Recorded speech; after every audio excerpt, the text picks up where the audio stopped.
So we just allow about 2 or 3 people to say something, and I cap it up. Okay, Mrs. Lawal.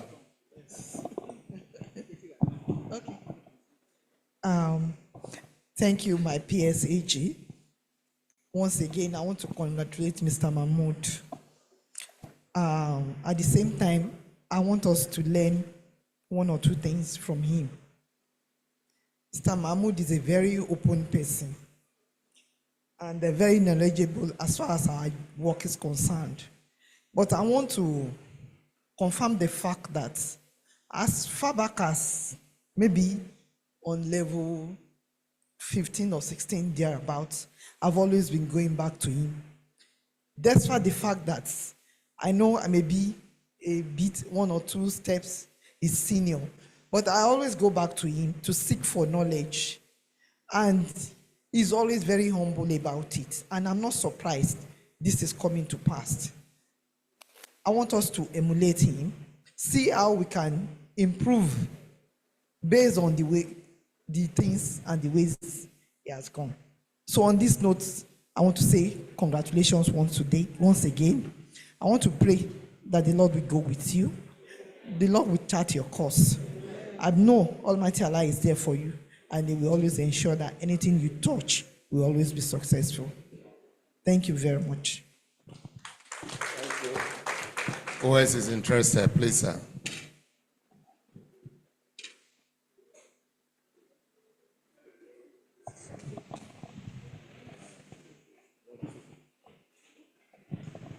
My colleague said I should not speak Ijebu. Good afternoon, AGPS, sir. Good morning. I thought I'm from Ame, so I don't know time in Nigeria. Sir, congratulations, sir, Mr. Mahmood. You have been a nice Oga to me personally.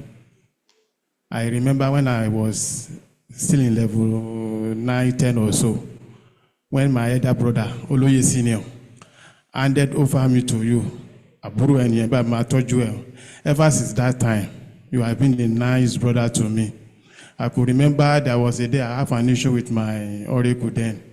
I called my Oga, Luru, and he attended to me. He said, Oloye, that one, don't worry, I will do it. Whenever I have an issue in my office, I will just pick my phone and call him, Mr. Mahmood, I have this particular issue. You know, sir, Oloye, why by this time? Why? No. He will attended to me like, I don't know. May Allah spare your life to enjoy this, your new appointment. You will never suffer in life.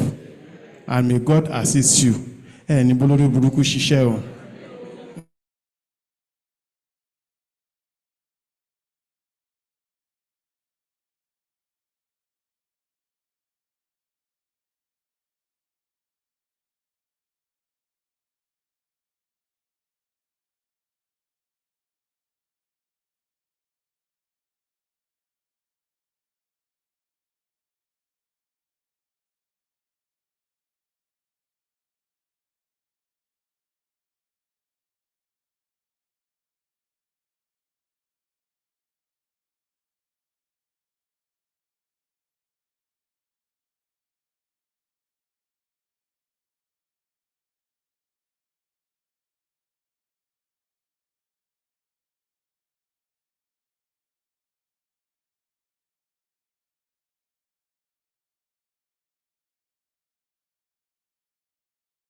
may open the door and receive us. Wish you well. God will guide you. You will excel, surpass all your colleagues. Thank you, Titi. Yes.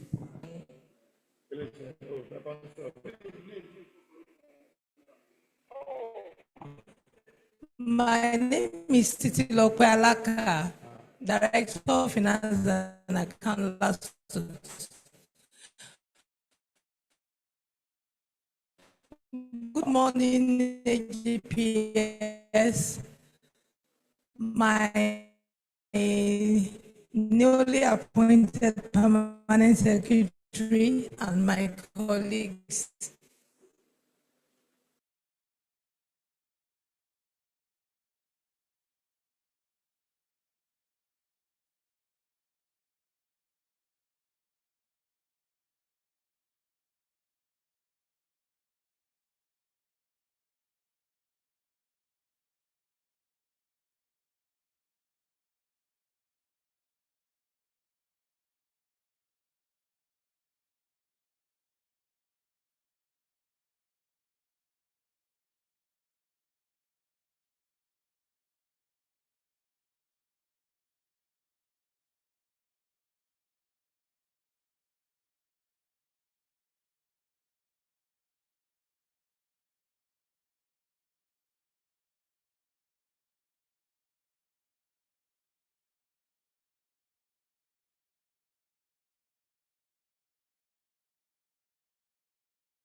And I've given example.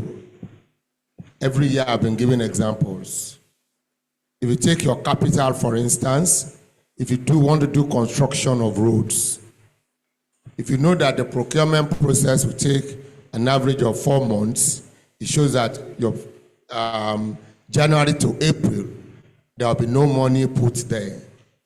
If in May you are going to pay 40% as advance payment to that contractor in May, it shows that you then have 40% of that contract sum and put it in May.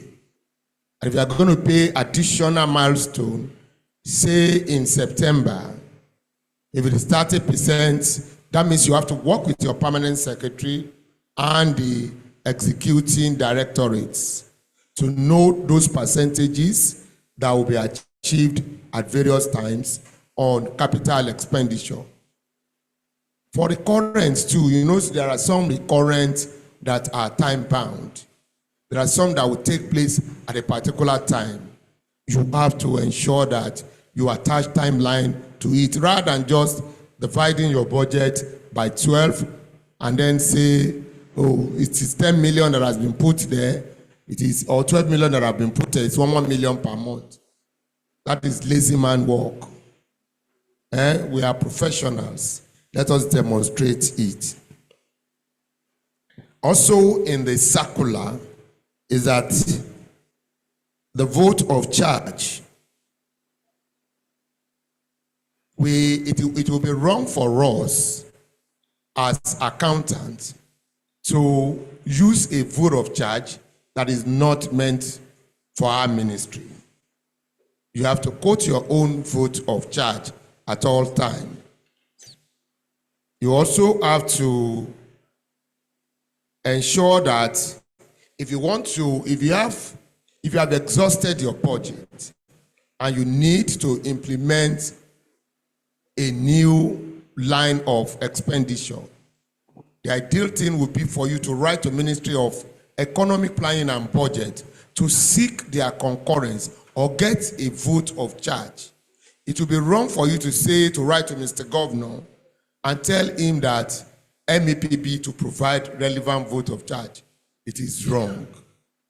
What we do in STO is we will write to Economic Planning and Budget. They will give us the vote of charge. It will form part of what we send to Governor to explain to him that we have obtained a vote of charge from Economic Planning and Budget, and this is the relevant vote of charge.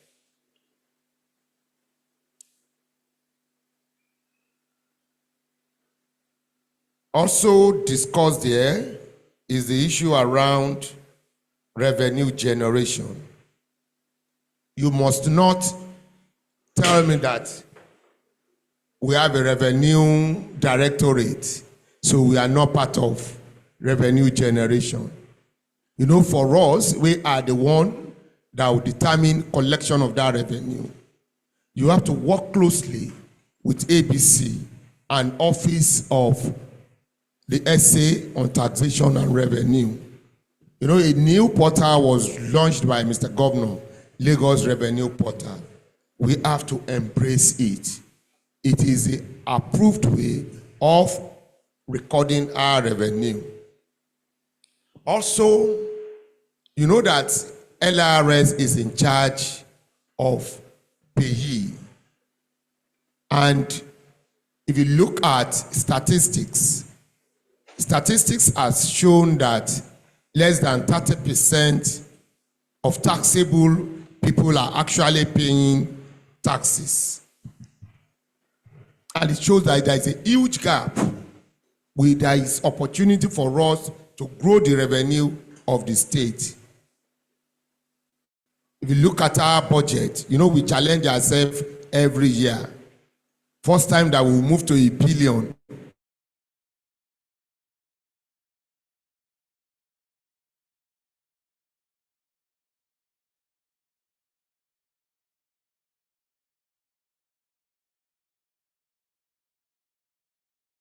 So when we thought $1 billion was not possible, we did it.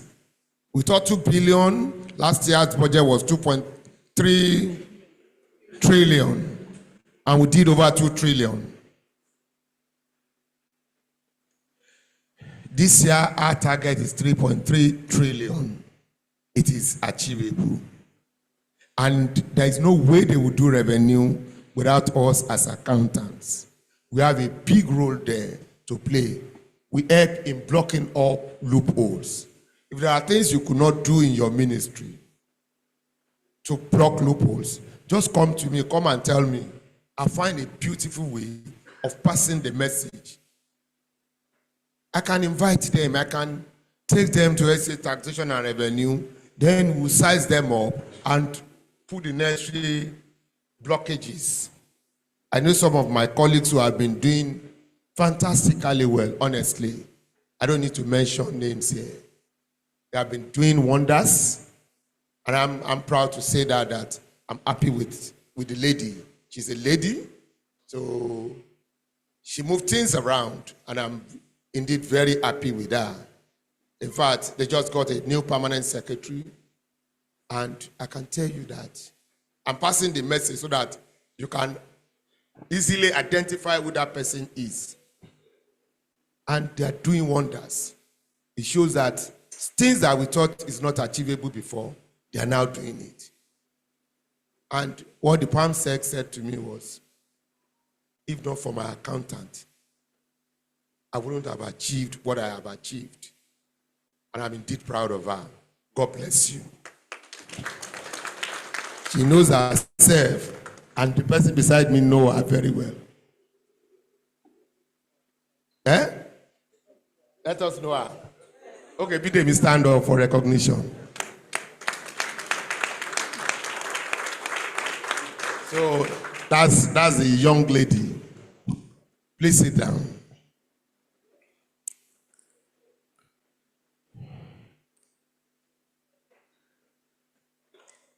Also here is the issue around dedicated revenue and expenditure. Expenditure out of dedicated account can only be approved by Mr. Governor. That is the latest circular that we have issued. Unless he has delegated that responsibility, there's no way anybody, even if it is 1 naira, there's only governor who can approve out of that dedicated account. Please endeavor to educate your permanent secretary, your chief executive officers. It's just a matter of giving them a copy of the circular. Just tell them that Accountant General will not sign it off. Tell them, they can't beat me. Also mentioned here is the need to continue to maintain treasury single account.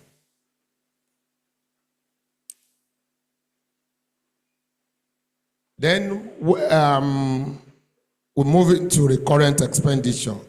The first one is that personnel cost, that they said on no account must we recruit except there is approval for dispensation. So please endeavor to advise your head of agencies that look, you can't employ people unless you get dispensation, approval for dispensation to recruit. Because the wage bill will always increase. And you know that we have done a budget. And you know what is responsible for what we've been having for years is a case of over-expenditure when it comes to personnel costs. And one of the costs is the fact that either we have increased our minimum wage or that we have employed some set of people that are not planned for. Endeavor to advise. And when they are doing budget, don't allow the budget officer to outshine you. Let me tell you, it is your responsibility to take hold of the budget. You understand it. They don't understand it. He is just to collate. The budget person is just to collate. You have more experience when it comes to revenue generation, when it comes to expenditure. So you try and take charge at all time, my dear colleagues.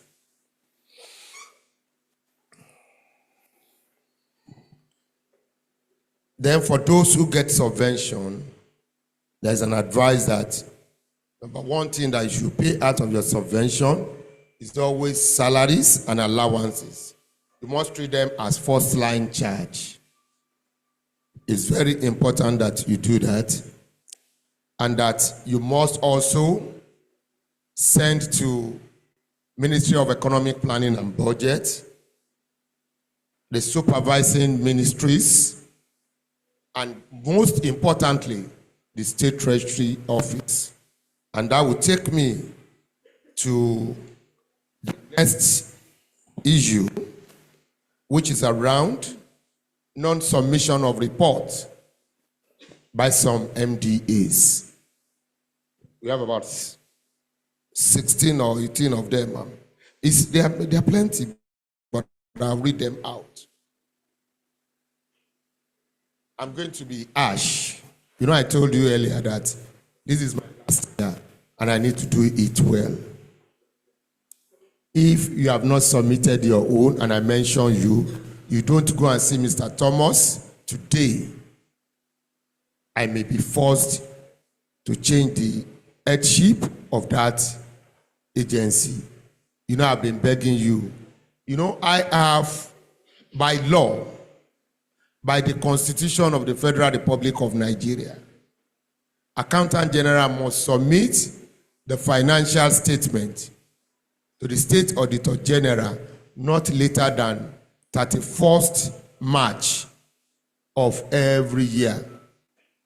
You can imagine if some of our colleagues have not submitted their report, and that report will form part of my financial statement.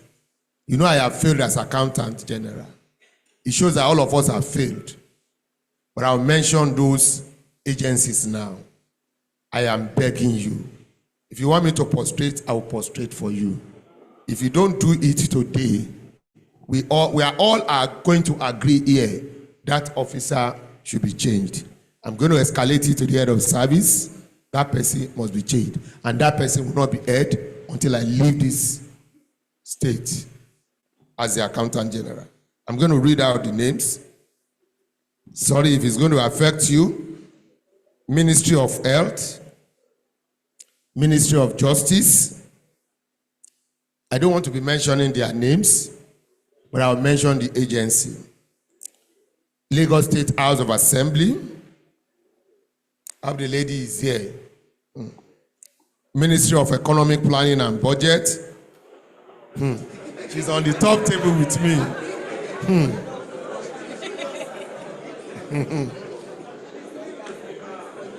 Okay, in her own case, you know, she's here to even resume there. She's here to resume. The person there will definitely know. If he doesn't do it today, I'll remove him as head today. Those who have been begging me for better posting, you better come and lobby me. The Licensing Office, Office of the Deputy Governor. That person is actually my apuro, and I'm going to then do it. That one, there is nobody that will tell me, and I will listen. If my brother can do me, too bad. Office of the State Auditor General. You can imagine the person that will check me, who has refused to submit report.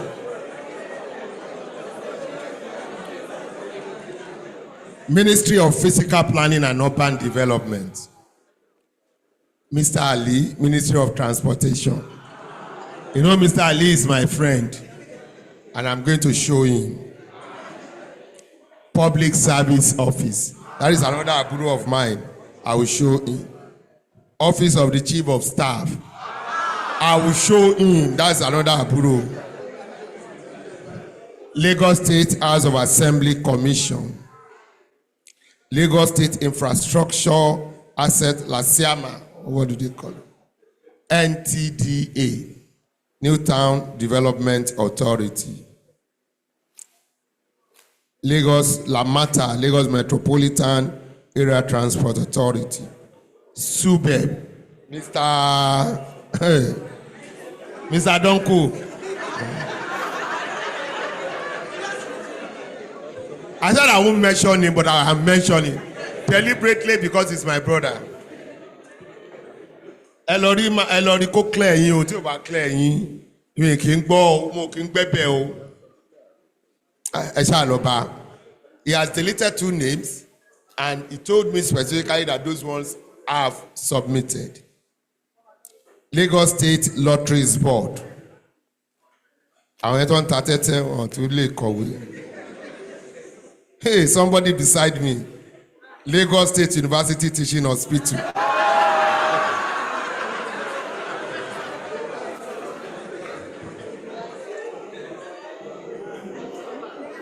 Are you missing Bidemi?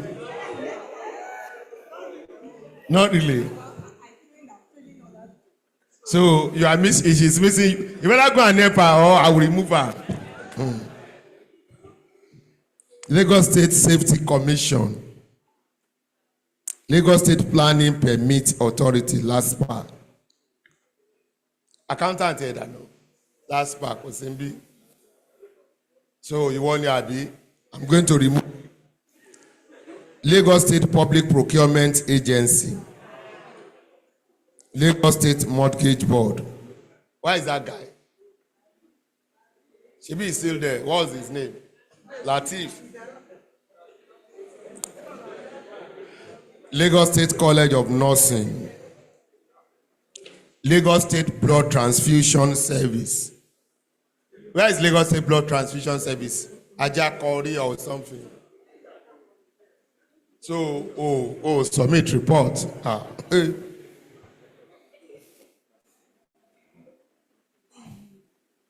Office of Sustainable Development Goals. General Hospital, Lagos. Orile Agege General Hospital. Agbowa General Hospital. Gateway Journey Health Center. You know the person in Gateway Journey always say, I will get somebody to post there. Ifakoijaye General Hospital. Abat Comprehensive Health Center. Lagos State Agricultural Development Authority. Orchids Road General Hospital. Those are the names. If your agency name is mentioned, I'm happy. For those that are not mentioned, I give it to you. You are fantastic people. I'm indeed very proud of you.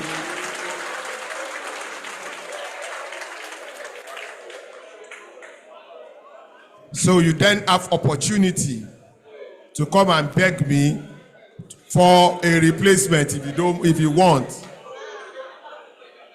Is that clear? If for those that are not mentioned, if you want another place, just come and beg me and pray that that person will not submit today.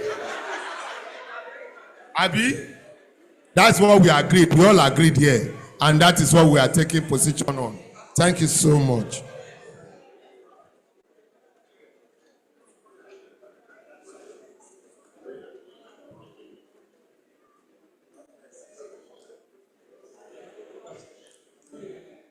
And I'm sure we are aware that the statewide, for those who use diesel, if you don't have a vote, you have to consult them at MEPB.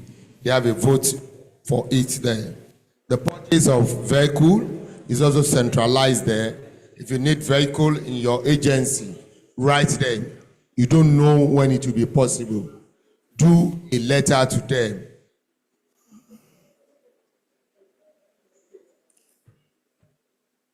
Those who also incur expenditure that requires sign off, please endeavor to get the needed sign off before you do your processing.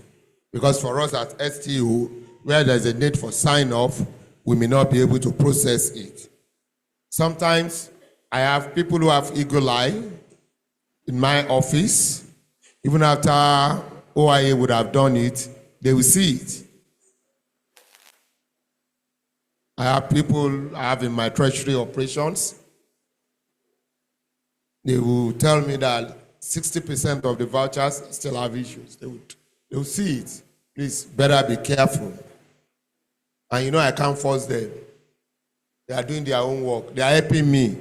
So if you are the one too, if you have somebody helping you, you want to discourage that person.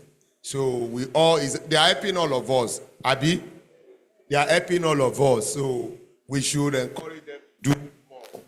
So DTO, we thank you so much for that beautiful thing. So what else do we have here? I'm looking for it.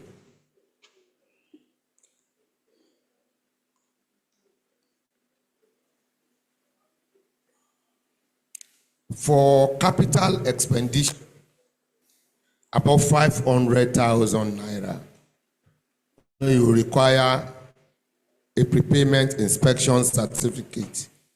And there are things that are expected to accompany a request for that prepayment inspection certificate. They include a brief about the project, the award letter, contract agreement,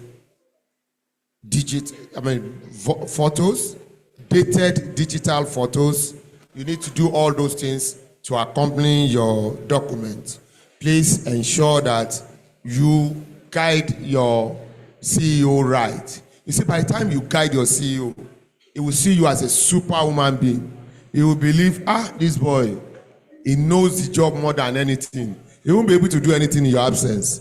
Just digest this thing and tell him, you need to do this, you need to do that. If he's spending money, he will consider you. I tell you, that's one of the things that I do. I will always give information. I read a lot and then tell them that, look, you need to do this, you need to do that.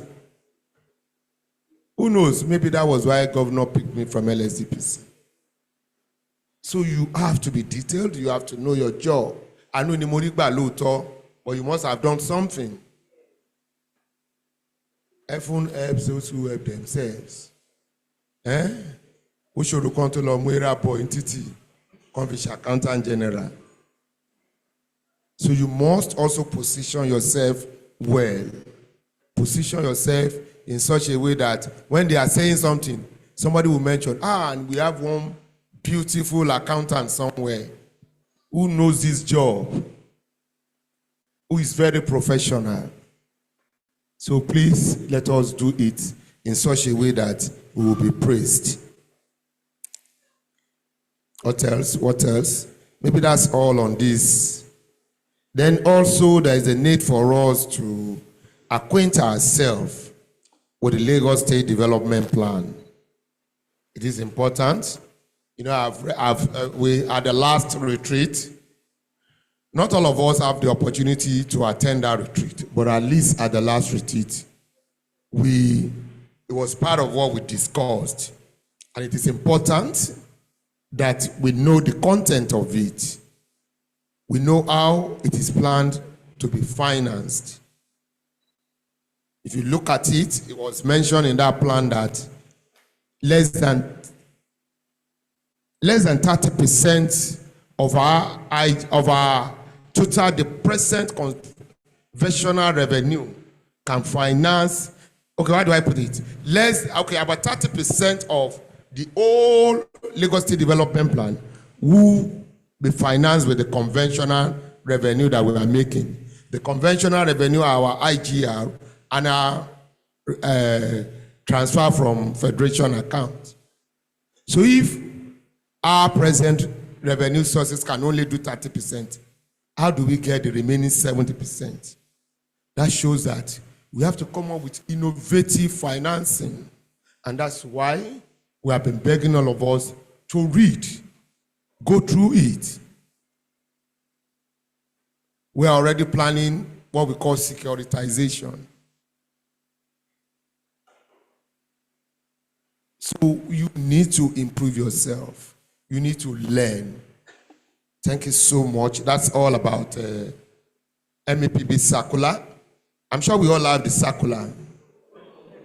Okay, I'll beg for the soft copy. Or my colleague, okay, send it to me. Oh, it's on the platform.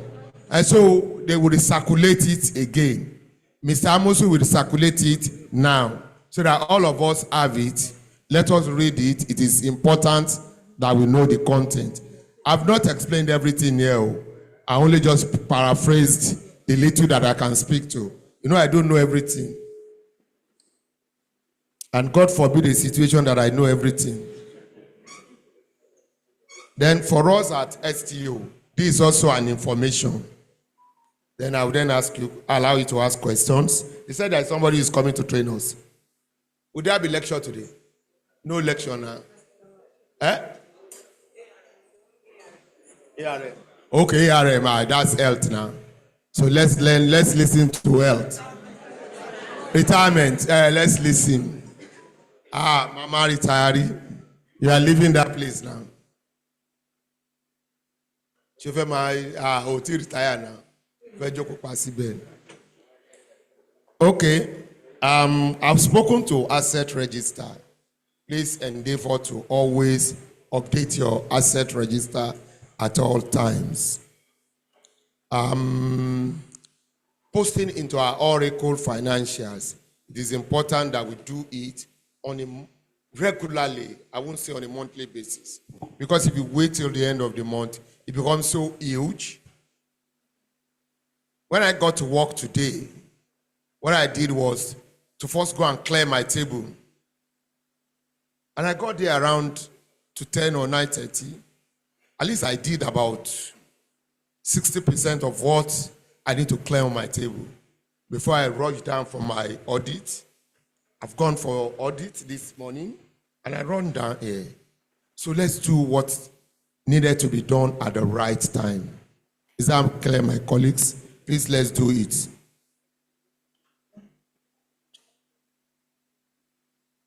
And at the last board of survey, some of our colleagues, some of us here were not on ground when board of survey people came. That is too bad. You don't allow anybody to write something against you. Why wouldn't you be around? Even if you are, okay, it's not compulsory. You explain to them, now. I don't have this money. Explain to them. Let them write good things about you. You know what will inform our own decision as State Treasury Office are this kind of reports. When we read this kind of report that this person is not responsible, we will begin to think that that man is not somebody you can rely on. What if tomorrow they want to make one appointment and they ask me to recommend somebody? Do you think I will recommend that person? No. Don't allow anybody to write negative things about you. Please, I am begging you. Also, we mentioned we issued circular out at a time. Was it really a circular? We issued letter out on tax Pro Max training. Some people didn't take part in that training. That's too bad. What will you lose if you come for training? You won't lose anything. Everybody is busy. I'm also busy. I should have said, oh, I'm busy. My colleagues, directors should take over this meeting.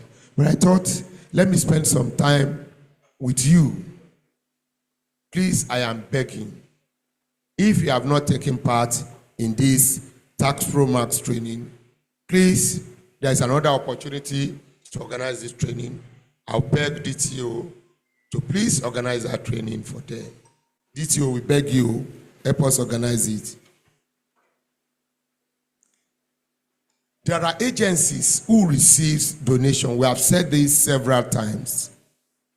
One of them, of those who receive those donations and grants, is LASUT. Titi is here with me, and that's why I'm pointing to her. What we are begging is, spend your money, just give us the report. Do you get? I don't want the money. I need to account for it. You know, tomorrow, the person who has given us money may pick up our financial statement and he will look at we have line for donations or grants, and he will then look at the makeup of it at the annexure to the financial statement, and he won't see his name. You see, those who will cause problem are those who have donated small money. If somebody has donated 100 naira, and you have somebody who has donated 10 billion, the person who will cause problem is the 100 naira. And if his name is missing, why not just put everything there? What will you lose? I've not said transfer the money to me. Just give us a report. Is it hard? So if I get notice of such, I know my colleague PFMU, director of PFMU is here. I don't know if she has something to say on it more. Do you have anything to say more on it? Do you have anything to say more on it? I'm fine, Abi. Thank you. So, for me, let us just get those reports so that at the end of the day, we have robust financial statement. One of the attributes of a good financial statement is completeness. It shows that I have not prepared a complete financial statement. If that 100 naira has not been reported, I have stolen somebody's money. And it's not fair. We have all stolen somebody's money. Maybe by the time I'm telling you that we all take responsibility for it. It is all of us. It's not just the AG. I'm just the general. We are all accountants. Please, I beg you, give me such report. You yourself will be happy that, I have an input into that financial statement. I gave them the report on the donations, on the grants given to us. Please, my dear colleagues, it is important.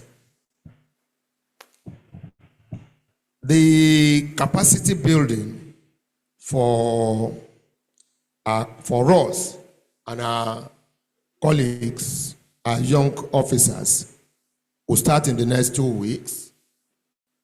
We've identified we will be using this venue I'm sure for a long time. It will be on for like 2-3 months. We have about 5 modules. How many modules? 5, sir. Am I right? 5 modules. And it encompasses a lot of things. I have begged Mr. Mahmoud to also take part in it. He's not coming as a permanent secretary, he's also coming as an accountant. I'm going to talk to State Auditor General, Local Government Auditor General, even just to come and give words of advice for them to come and beg OIA Madam to also come around and speak to us. It is important that we learn this thing. It is good. I also want to learn from all of you. I don't know, and please teach me. I want to learn from you. Also, we issued a letter on our WhatsApp platform asking you to submit nominees for ICANN, ANAN, and ACCA conferences. Please, if you have not submitted yours, we have about 2-3 weeks more for you to submit. Don't say, if you do not submit for your agency, it shows that some people will be at disadvantage. You may be comfortable. You may have money to go. Everybody cannot be as rich as Teju. Teju can afford to go. So please give us the name of everybody working with you. And I've spoken about the inventory training, inventory count exercise. It was actually delayed, despite the training that we did for all of us. We had training here, and yet, upon sensitization, upon the training, yet some of us still didn't take it serious. Like I said, you won't lose anything.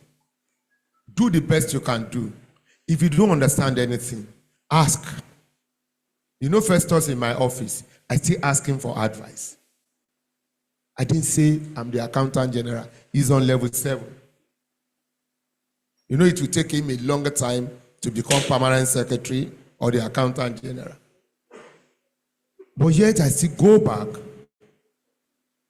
to learn from him. Ask him, Why will you do it this way? Adekola is there. I'll call him. We'll learn from him. Ojo Olakpetu, I asked them.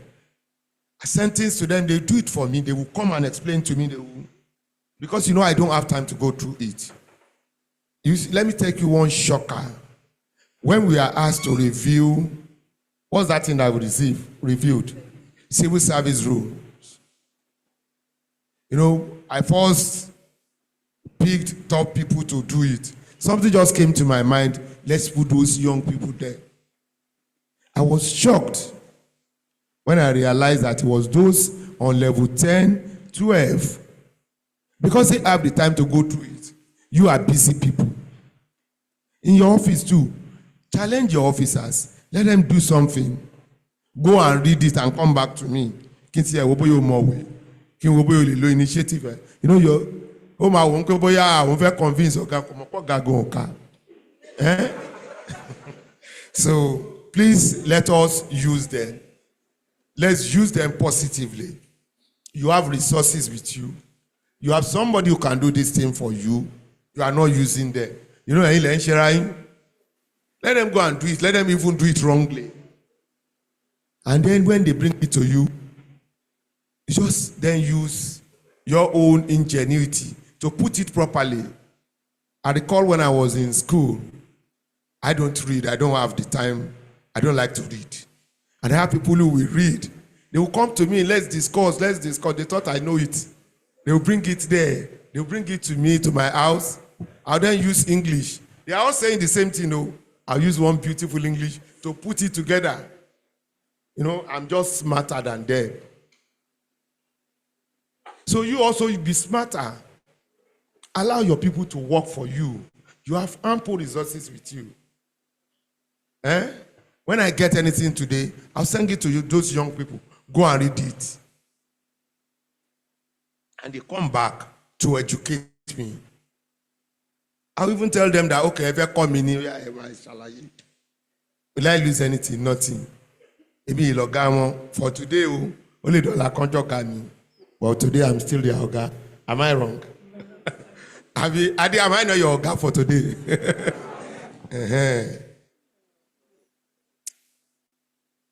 So then also very important is that, our processes are driven by system. They are driven by system provided by outsiders. When we want to make payments, we use what we call banks. It's done by Upperlink and NIPS. You realize that we pay you when you send us voucher today. If you want the money that day, we'll pay that day. Sometimes we'll get that report that transaction failed. We will repush again. It failed again. We can repush the third time and just realize that 2 of them were successful. And some of our colleagues, it is when we then check the bank statement, or when we do call over, we do a weekly call over of our activities to see what we have done, to see which are successful, which are not successful. We then realize that some of them have been moved twice to agencies, and some of my colleagues are in the habit of not sending the money back to SCO. And after contacting them, and they will pretend that they didn't see it. We will also contact them. They will tell us that they will be telling us, giving us nasty excuses. Sorry for my choice of word. And I have told my colleagues, I've told the DTO, if she didn't inform me, it shows that she colluded with that person. Abi, if the DTO refused to inform me, it shows that she has colluded with that person. They want to defraud the state.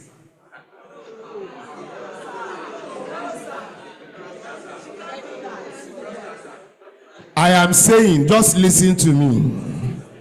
If she refused to tell me, it shows she has colluded with that person to defraud. And what I'm begging her to do is tell me so that I can remove that person as the head of account, and put somebody there. Abi, there are some of my fantastic officers who are in places that they do not like.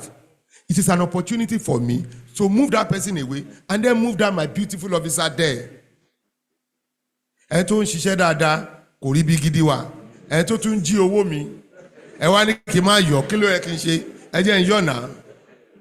So we all agreed here that if DTO refused to give me, DTO has colluded with that person to defraud all of us. That's what we agreed on. No. So AG is telling lies, Abi. Abi, Mrs. Lawal, my position is right now. Our DTO should be up. She should not say because this is my friend, because Mrs. Lawal is my oga. I don't want to tell the AG. Mrs. Lawal used to be my oga too now, but I'm now the AG. Ọlọ́run kò like me. I'm just lucky. Mo kọ̀ ra àánú gbà ni.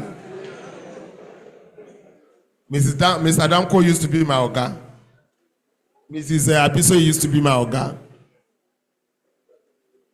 So, oyè Ọlọ́run ni, Ọlọ́run kó ṣàánú mi ni. Ẹ̀yin náà dẹ̀ máa ra àánú gbà. So, if she refused to tell me, because all those people I mentioned used to be AG's oga, Abi, we should do the right thing for her. Okay. Yes. I'm telling you this so that by the time Toba report you see me, early morning quick in shake me. I am telling you now. I won't think about it. I'll ask her to take a leave. It's not fair on my part, and that's the truth. What else? We are done with our own presentation. Sorry that I talk so much today. I think I like to talk. So we're moving to presentation. No AOP now. 11:30 lawa. I'm a close in Bini 12. I'll be 12:30. Latest. Is he around? Okay. So I'm sure we have in our midst our partners from ARN.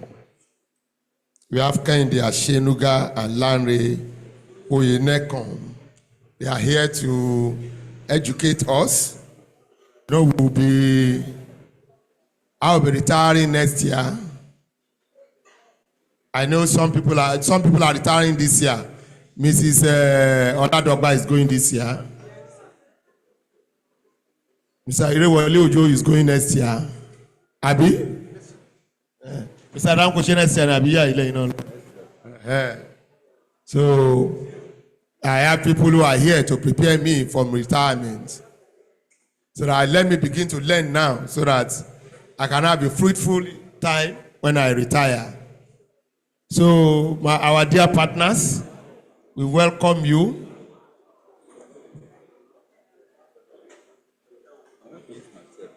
Okay, sir.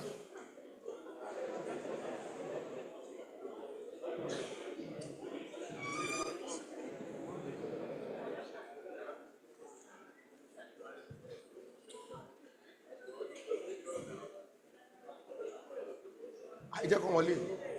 Someone want that.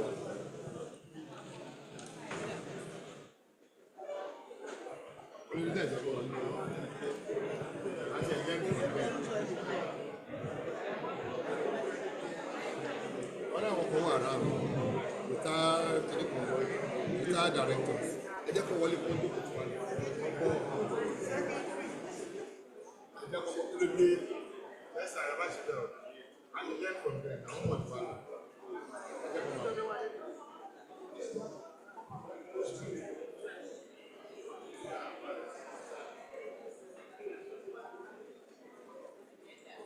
Which the presentation of black plates.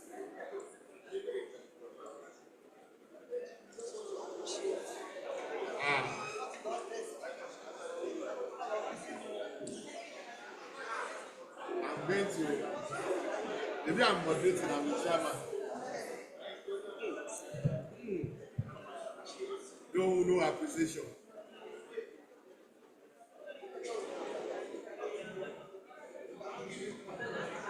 Don't let me give you money. I'm going to give back to Mrs. Lama.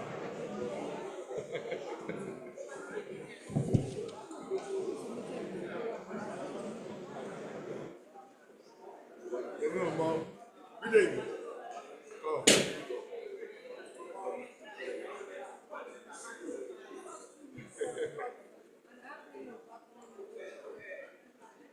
Get your motion. I want motion, sir. How's about your motion? Is it Baro? No. I didn't say that, sir. What's your MOT is a team? What's one team? So that's So far, she said yeah. That one was. Yeah.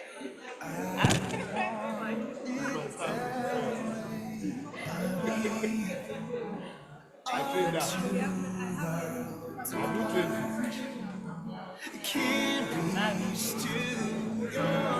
Because we told her myself and Miss Oye that she's now an accountant. So she should. Hello, my dear colleagues.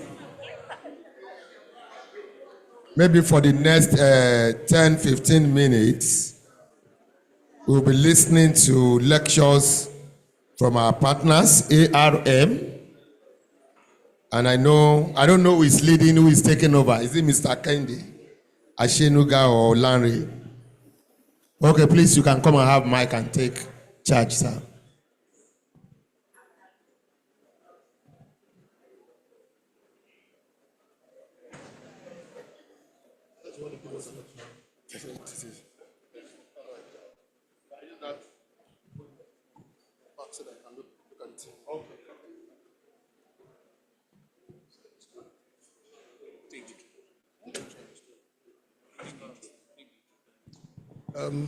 Good morning.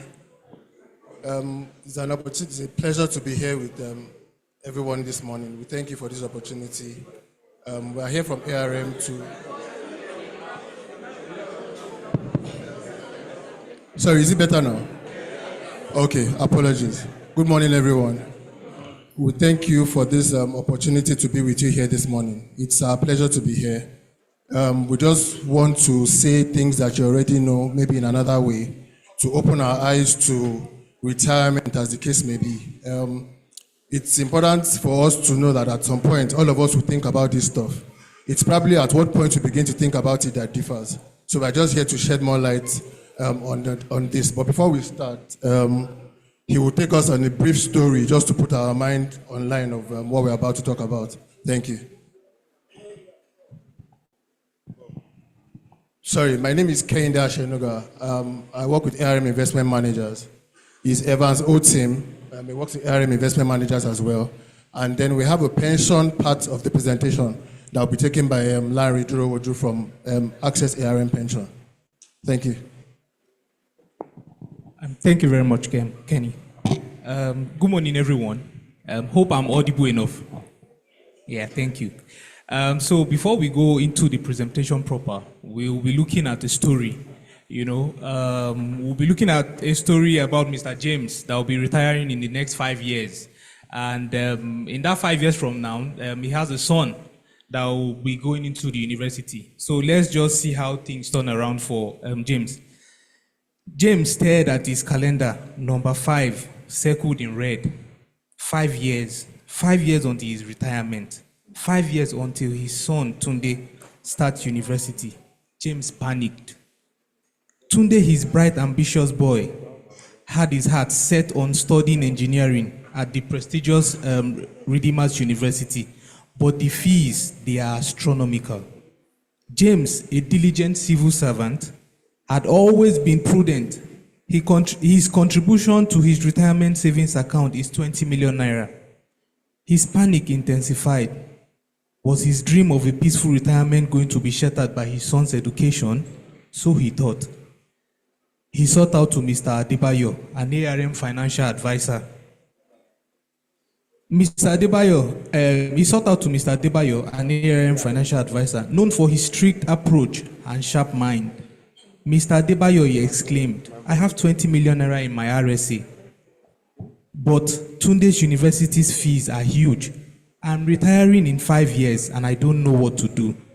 Mr. Adebayo, after listening intently, said, James, 20 million is a solid foundation, but you are right. It needs strategic planning. We have 5 years, let's make them count. He outlined a plan, a lifeline in the sea of his anxiety. First, he said, we need to seek investment options for you to diligently adhere to. Your RSA, while stable, cannot be accessed until retirement. We will explore a mix of low-risk mutual funds and government bonds, focusing on capital appreciation while minimizing risks. We will aim for a consistent growth rate. Mr. Adebayo emphasized, we will look at your budget.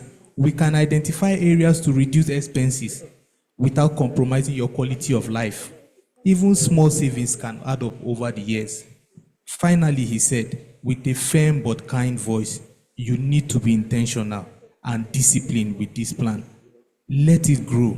The goal is not just for Tunde's education, but also to complement your RSA for a peaceful retirement you dream of.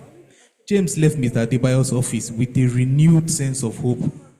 He stared meticulously, tracking his expenses, cutting out unnecessary luxuries. He invested in the recommended fund and is optimistic of the outcome. Thank you. Thank you. Thank you, Evans. I want to presume that this story has taken us away from this room, maybe into the future. But there are different James and different Tundes in our lives right here, so we can't just tie it to education. There are a lot of things that will be James and will be Tunde for us.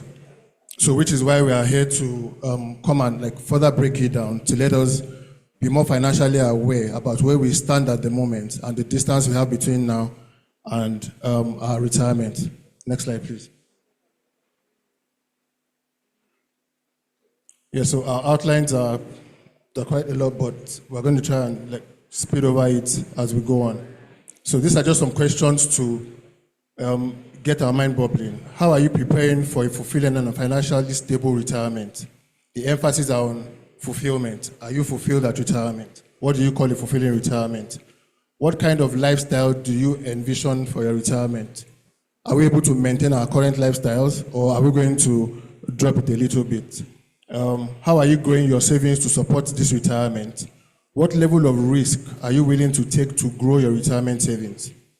How are you planning to protect your retirement income from rising living costs?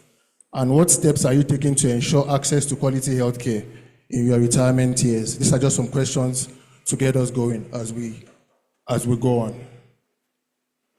Next slide, please. So, financial planning. What exactly is financial planning? So financial planning is just a process of creating a plan to help us to get to our destined financial goals. We all want to be financially independent at some point. So the action plan we put in place to get into that financial independence is what we basically call financial planning. It's just the distance between our current situation and our desired situation. So it is the actions in between that is the planning. Next slide, please. So the concept of financial life cycle. Before I go into this concept, I would just want to brief and talk about one little thing. So when I was much younger, and I'm sure it applies to everybody else, when our mothers are going to the market and they have X amount of money, they write a list of the things that they want to go and buy. And then whether they go into the market and buy those things, or most of the time they come back buying more of those things with the same amount of money. It's just because they've been able to plan with the income and the expenses that they have. The income is the cash they're taking to the market. The expenses is whatever it is that they're buying. That is just the simple logic of financial planning. How they are able to manage those funds and sometimes even buy in excess of what they expect to go and buy. That's financial planning. If we come into this now, we are looking at the concept of financial life cycle. Everybody sitting down here right now falls into one stage or the other of this. I want to believe nobody falls into 25 to 35 there about here. So, but that is the beginning of the concept of financial life cycle. Thank you. And with this, what it means is 25 to 35 is actually the foundation of everybody's financial life. So we expect that at this stage, you are able to accumulate more for the future because the expectation is that amongst us, there's little or no responsibility. Somebody that is 25 will probably still be, in the Nigeria of today, will probably still be in their parents' houses, living in the house free, not paying rent, probably has a job, and there's no responsibility, just I can save as much as I can. So this person has an opportunity, if he's early aware of where he's going to accumulate a lot on the long run, because I mean, he has about 35 years to go to retirement age in this country. So it's an opportunity for you to focus by building a strong financial foundation, by using equities and stocks or bonds to grow your financial status for the long term. If we go to the next step, we see that this person is between 35 to 45. What it means is this person has grown up a little bit of a top notch. He's probably married now, has a wife, has more responsibility, has a kid, more or less. But the ability to combine your resources with the resources of your wife then brings you in another stage of the life cycle where you can then merge your finances and begin to grow older towards a combined good retirement, which is where the next stage is.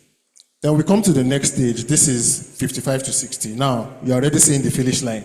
This is probably where James falls in from the story that we heard. 55 to 60 is already almost approaching retirement. Now, this is why he got panicky here, because everything from the beginning to before 55, there was actually no real plan for retirement. But at the age of 55 to 60, you then begin to conserve.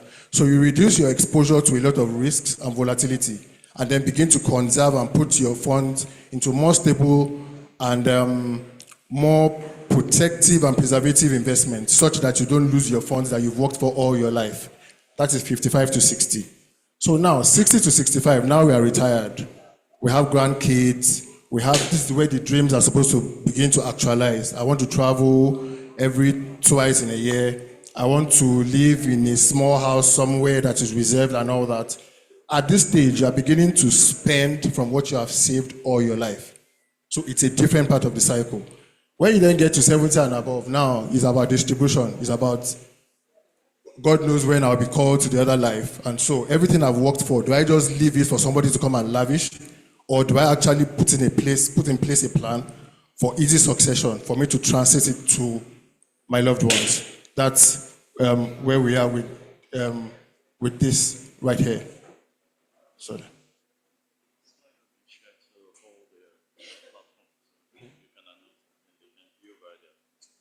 Yeah, that one. Okay, so which one is the next one? This thing is going wrong.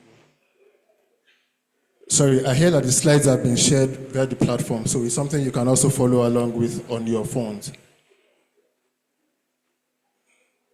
What's this? Okay, so steps of financial planning. The very first step in creating a financial plan is to assess your current situation. So what is my current situation? What is my cash flow? What do I earn? Do I have any investments elsewhere? What is my retirement savings account? How much is my balance? What are my liabilities? What are my assets? That is my current position. Am I in debt?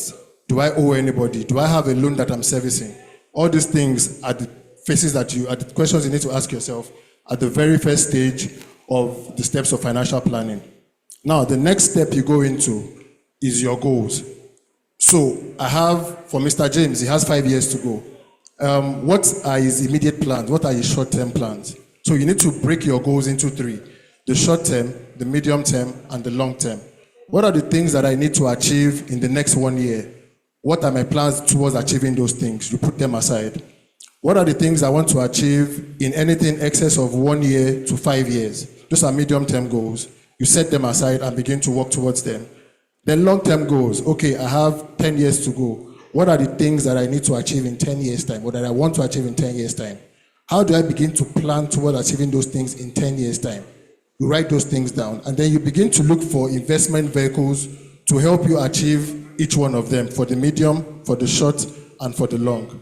That is stage 2. Now, develop your plan. This is where the budgeting I mentioned at the beginning comes.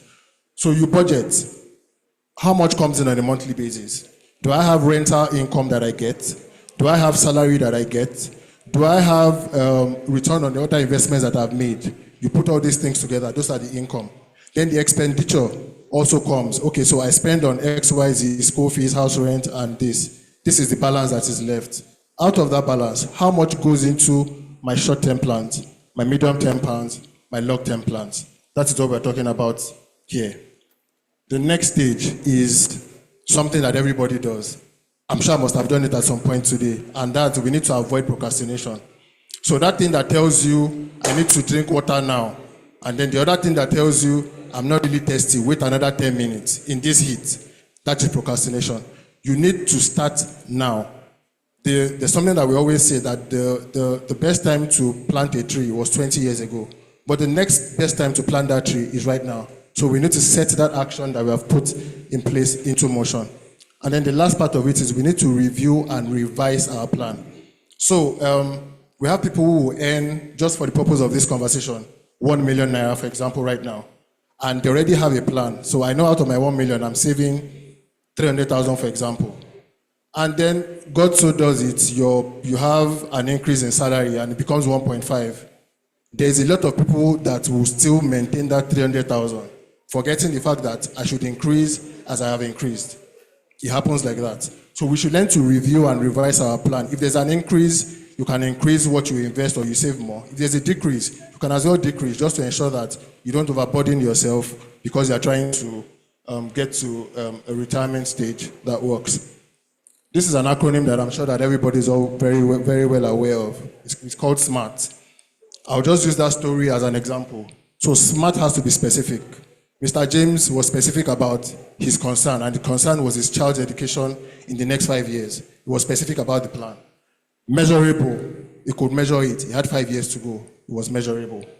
Actionable was his conversation with Ayodele to ensure that he has stability at the point of his retirement. Realistic, the goals that, or the things that he set in place to achieve it was get a mutual fund, open some savings, reduce your excesses. It's realistic. Time-based, 5 years. He had the 5 years, so he knows.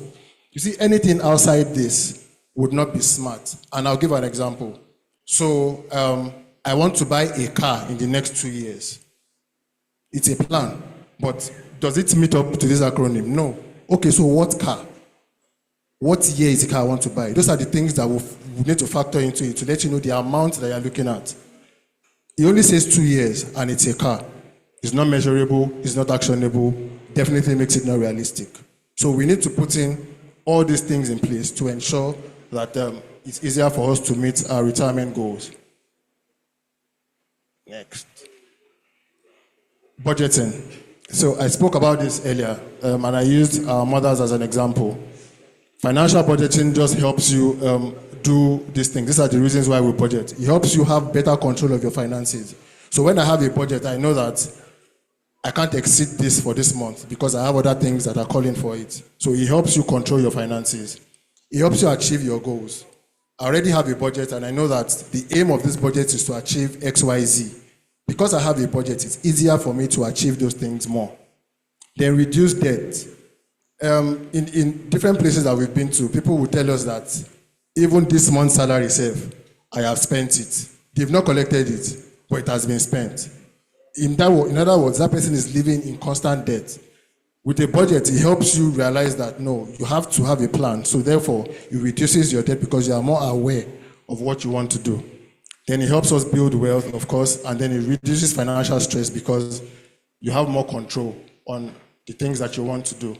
And this is a simple budgeting method that we use around. It's called the 50-30-20 budgeting method.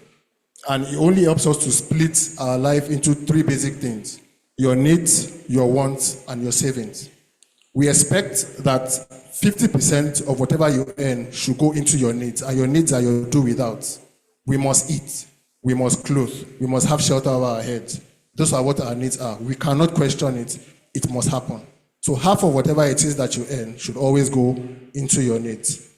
Your wants, those are the things that may be necessary or may not be necessary, depending on how you look at it. But everybody has a wish. People want to buy stuff, people want to do stuff just to take care of themselves and invest. Some people will tell you that, no be my money, I may work for them, let me enjoy it. Of course, you have to. But again, we have to put into consideration what the exact goals are. So we expect that 30% of your earnings go into your wants, and then 20% goes into your savings and debt repayment. The next slide should just show us a pictorial view of what we are saying here. So which means that for somebody earning 500,000, for example, 250,000 will go into the needs. The wants will be 150,000, and the savings will be 100,000 on a monthly basis. And then we further go here to say that if you even do an investment for the next 5 years at 50,000, for example, on a monthly basis at an average of 8.5%, we expect that that person should have made an excess of 3 million naira just from saving 50,000 naira on a monthly basis at an average of 8.5%. So this only just tells us that if you are able to be steady and disciplined enough with your investment and your savings, it's easier for you to have a healthy retirement.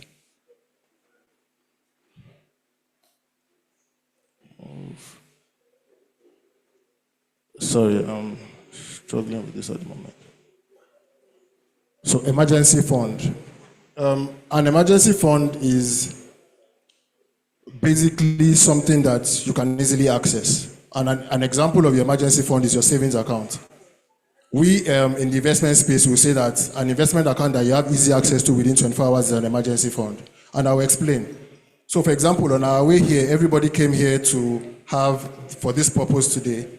And let's say as we are living here now, we have a flat tire, or for some reason the car doesn't start, the battery doesn't work, and we need to buy another battery. I did not, in any case, make provision for that when I was coming here. But I have to sort that out from somewhere. That money that I fall back on to sort out that problem is the emergency fund. So an emergency fund is just money in your savings or an investment account somewhere that you can easily have access to at the time of need. It is just a fund for unforeseen circumstances. And this kind of funds can be funds that you can use to cover up for your short-term goals, like I mentioned initially. And how do you build an emergency fund? Just decide how much you want to save on a weekly, on a daily, on a monthly basis. Open a high-yield savings account or an investment account to put these funds in so that at least it's not exactly the same money that you're putting in that you're getting out.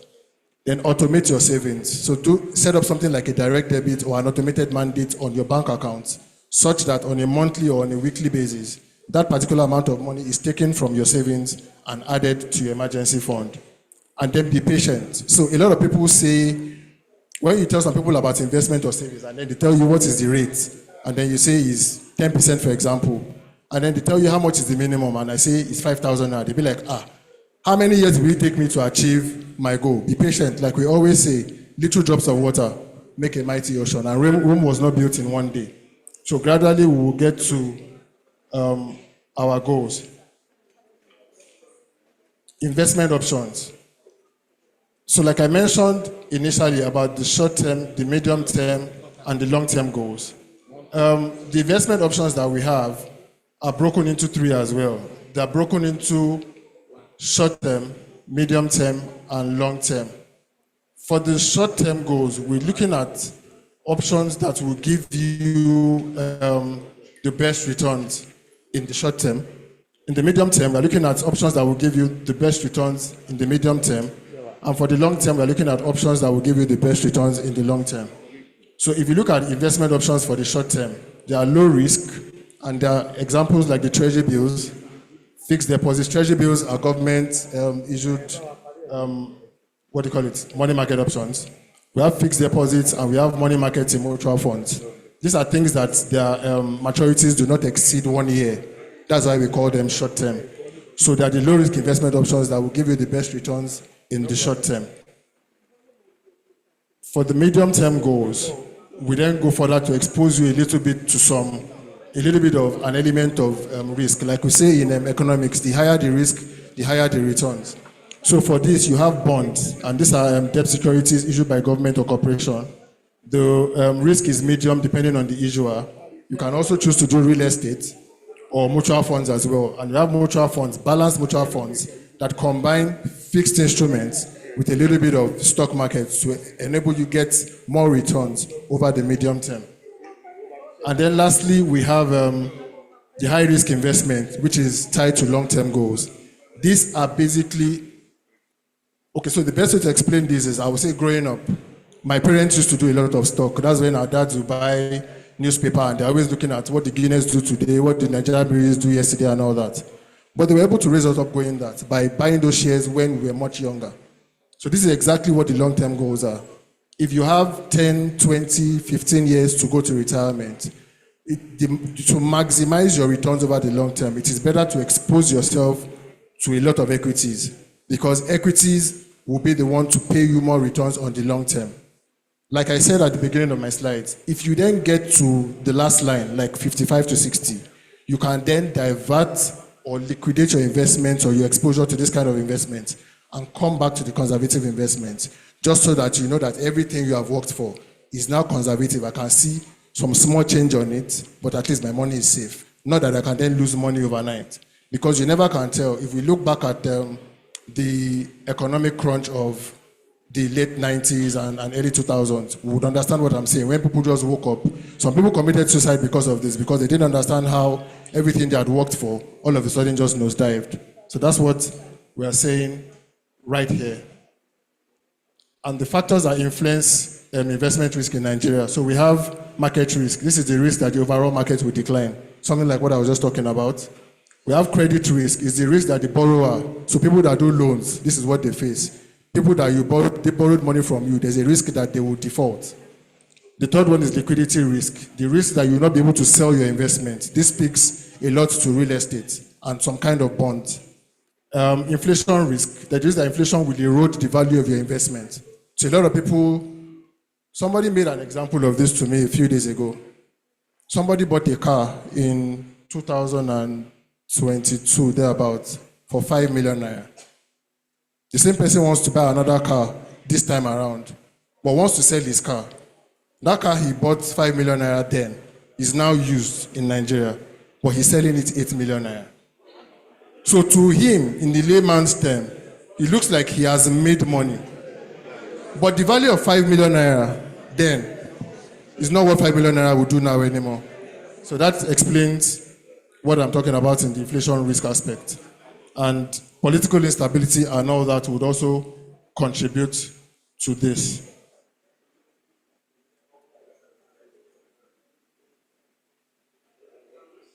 So strategies to mitigate investment risk. Diversification is one of them. You need to diversify your investments. Like I said, put your investments or your funds into different pots through research and due diligence. So you will hear a lot of investment options come up from different funny names and people these days. Please, it's very important that first things first, let's do our due diligence to ensure the authenticity of these people, because a lot of people will come around, attract you with rates, and take funds away and you never find them again. So let's do due diligence to ensure that they are there. Long-term investment horizon, provided we have the time, let's ensure that the long-term goals match your long-term investment option so that you can meet the best returns.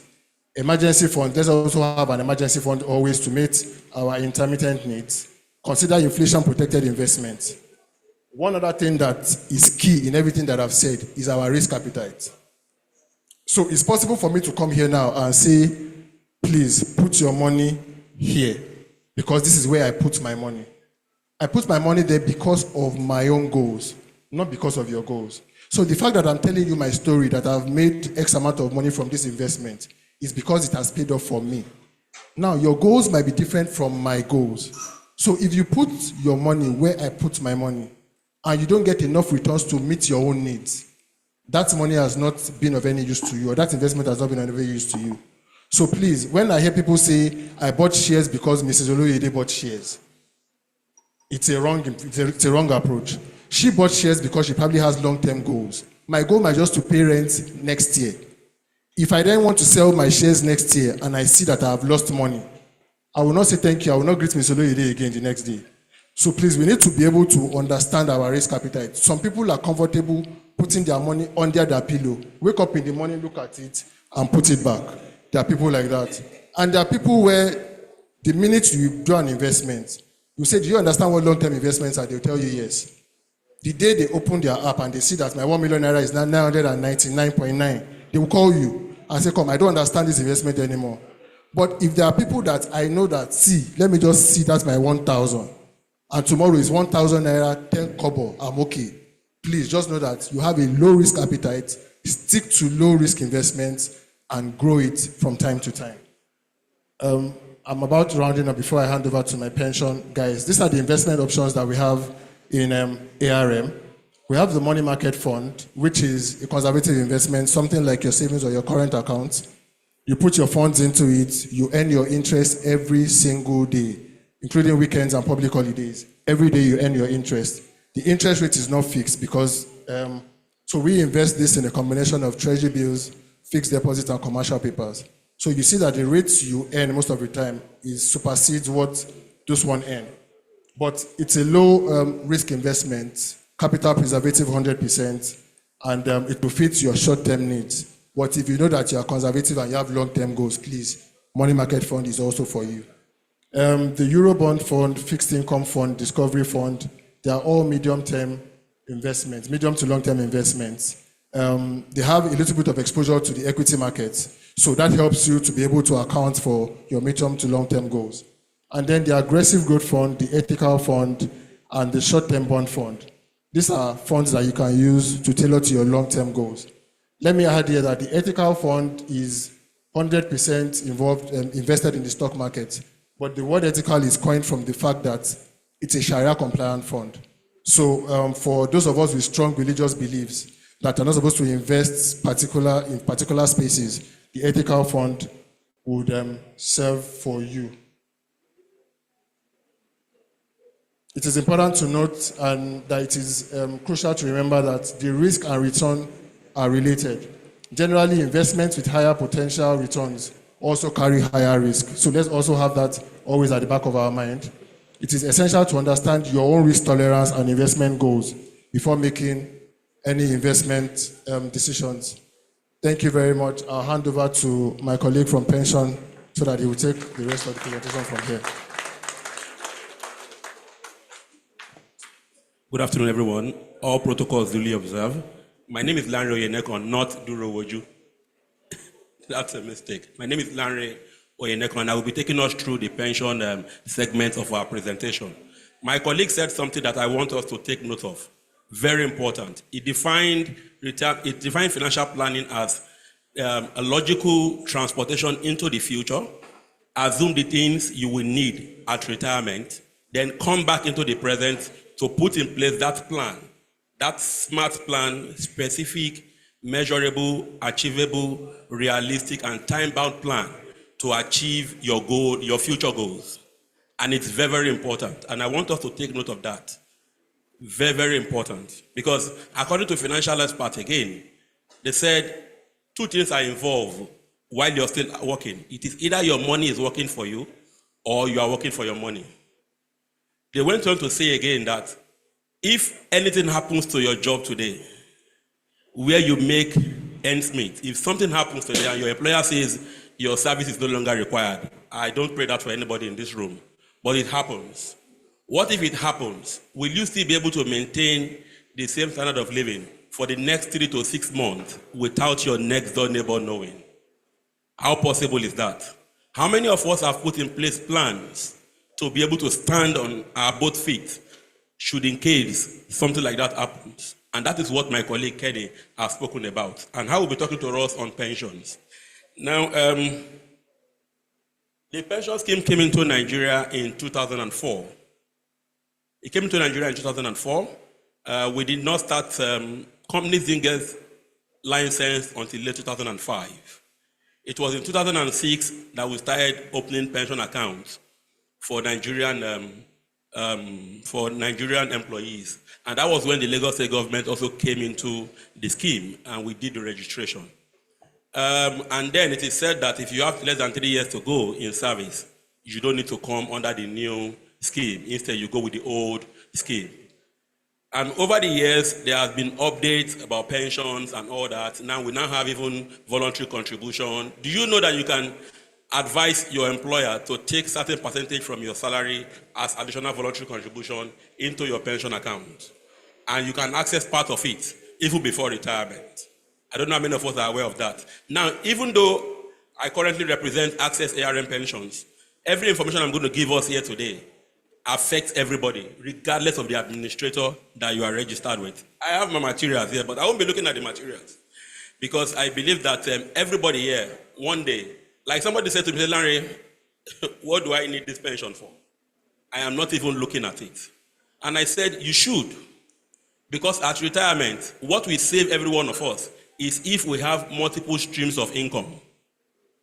This pension should just be one stream of income. You must have multiple streams of income. If not, Nigeria will Nigeria you. Trust me. If not, Nigeria will Nigeria you. Because what your 1 naira can buy for you today, it will not be able to buy the same value for you tomorrow. But for us in ARM and in Access ARM Pensions, what we promise our clients is, regardless of inflation, what a 1 naira can buy for you today, if it cannot buy more, it should not buy less. We'll get to that slide. Okay, so these are the different players in the industry. Like it's only the pension fund manager that you see on a day-to-day basis. But there are different players. There are more than one player in the pension industry. You have the pension fund manager, which we happens to be one of them. Our job is strictly to manage and administer the fund, like every other pension administrator. Then you have the pension fund custodian. They are the one that takes first custody of the fund, the likes of UBA custodian, First custodian, Zenith custodian. Then you now have the National Pension Commission. What does the commission do? It ensures strict adherence to the rules and regulations guiding the scheme. And everything we do today, we must follow what is as it is obtained in the Pension Reform Act of 2004 and review of 2014. So these are the different players in the pension industry. Now, there was a time we sent out text message to every contributor, regardless of your PFA, say you are now in Fund 2, you are now in Fund 3. And a lot of us have been asking questions. Now, that update is as a result of concerns of contributors to say, in investing your fund, we need to be strategic, we need to be logical. Don't invest a 20-year-old that is just coming to, that is just starting life. Don't invest such person's fund the same way you invest somebody who is nearing retirement. You need to be logical. You need to take into consideration age and risk appetite. And in 2019, PENCOM introduced what is today known as the multi-fund structure. So say, you know what, we are going to put us into different brackets based on our age. They now created 6 different funds. Fund 1, Fund 2, Fund 3, Fund 4, Fund 5, and Fund 6. Fund 1 and 2 is for contributors between the age of 18 and 49. Fund 3 is for contributors between the age of 50 and above that are still active in service. I don't know if I'm too fast. I can always go back. All right, thank you very much. Now, Fund 4 is for people who are retired and they are on monthly pension. People who retire today and decide to take up programmed withdrawal. You know, at retirement, after collecting your initial lump sum, you have 2 options, either to take up program withdrawal or annuity. We'll get to that. Now, Fund 5 is for the artisans. We call it micro pension, Fund 5. Your tailors, your house helps. You notice that anytime you pay your house help salary, within 1 or 2 weeks, they come back again for more. They tell you they have one issue or the other. Now, this is through Fund 5, you are able to help them. What do? Today, house help collect as much as 50,000, 40,000, 30,000. What you can do is that you can encourage them to take up the micro pension scheme, where you will reach an agreement with them to say, you know what, your salary is 30,000. I'm going to pay you 27,000. I'm going to pay you 25,000. I will now save 3,000 or 5,000 on your behalf. Now, the beauty of this micro pension is that they can access part of it after 3 months of every contribution. They are allowed to access 40% of it of every monthly contribution. While for Fund 6, we call it ethical fund. There are some of us, because of religious sentiment or personal sentiment, we don't want our fund invested in ammunition. We don't want our fund invested in hotel business, in tobacco and all that. You can take up the Fund 6. You can take up Fund 6. A lot of people have subscribed to say, Larry, you know what? Put me in Fund 6. I don't like these other things. It's against my principle. It's against my religious sentiment. So that's why PENCOM created this multi-fund structure. Now, you can see for Fund 1, I said Fund 1 and Fund 2 is for people between the age of 18 and 49. Now, when we started, we didn't put anybody in Fund 1. The reason is because it's a volatile fund. It has the highest exposure to risk. And so, for you to be in Fund 1, you can apply as somebody in Fund 2. Only person in Fund 2 can come to 1. If you are in 3, you can come to 2.